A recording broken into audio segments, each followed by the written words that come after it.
Hello, mabuhay! Today's video, pakikita ko sa inyo paano mag-deposit ng pera using STC Pay. Alright? Makikita nyo po ang inyong profile dito sa may STC Pay.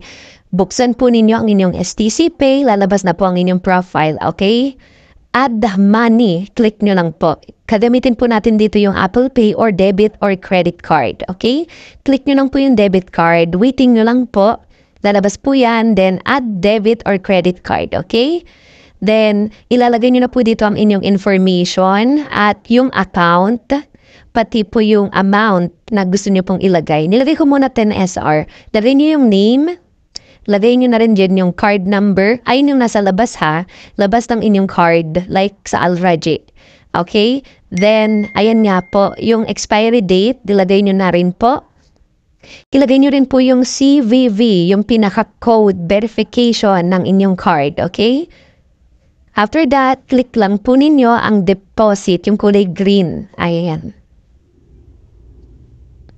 Habang naghihintay, hintayin nyo lang po yung magiging code na ibibigay sa inyo sa inyong SIM card or yung SMS, okay? Magte-text sa inyo yun, ayan. Then, confirm nyo lang po yung kulay green, okay? Habang waiting tayo, lalabas po dyan, ito, ayan, okay? Pag nakita nyo po yan, meron kayo marireceive na code, OTP, okay? Then, i-click nyo po, ilagay nyo po dyan sa box. Then, done. Waiting lang tayo ng process, okay? Habang naghihintay tayo, ayan, lalabas na po yung money has been added to your account, 100 SR. 100 SR po kasi ang pinaka-minimum, okay? So, babalik tayo dito sa may profile ninyo. Ayan. So, ngayon, pakikita ko sa inyo kung paano po magdagdag ng beneficiary. Add beneficiary. Open nyo po ulit yung STC Pay ninyo. Talabas na po yan. Then, add beneficiary. Okay? So, click nyo lang po yung add a new beneficiary.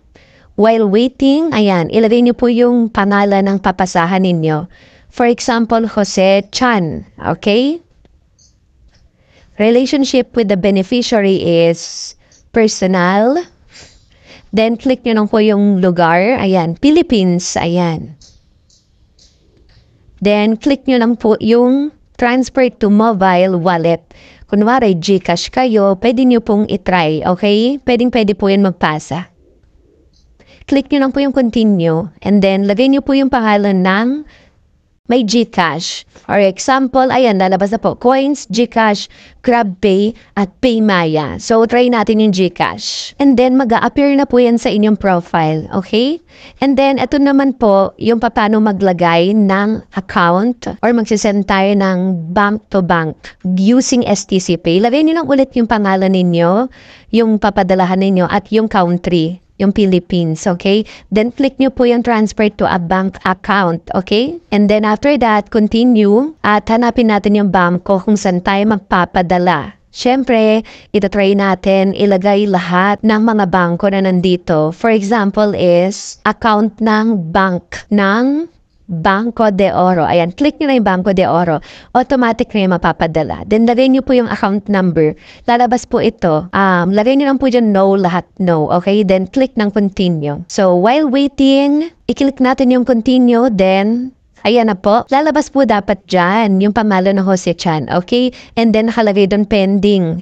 I-click nyo lang po yung transfer money. Then, may mag-call sa inyo. Then, approve nyo lang. Ito nga po pala naman ang papaano magpadala ng pera sa Pilipinas. Okay? Ayan, pakikita ko sa inyo. So, ngayon, kiklik nyo lang po yung send money and then international. Ilagay nyo po yung magkano po yung papadala ninyo. Ayan.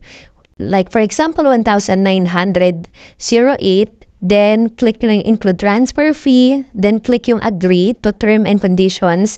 Then, continue po. After that, lalabas po yung pinaka, lahat ng details, diba? Makikita nyo yan. At nakalagay na po dyan yung deducted from transfer amount na 15 SR lang po. Then declare, confirm and declare. While waiting, may marireceive po kayong OTP from your SMS. Okay? Connected po kasi yung STC Pay at yung pagpapadala po ninyo doon sa inyong number. Okay? Then, ilagay nyo po yung code. Then, confirm nyo lang po para maipasa na po agad-agad. Habang naghihintay, makikita nyo naman po yung lalabas. Ayan, your transfer has been successful. So, ibig sabihin, nasend na natin yung pera natin sa STC Pay papunta ng Pilipinas. Bank to bank po yung pinadala natin. Okay? And then, that's it, guys. Hope na nakatulong tayo sa inyo. Ayan, lalabas naman po sa spending history. I-scroll up nyo lang po.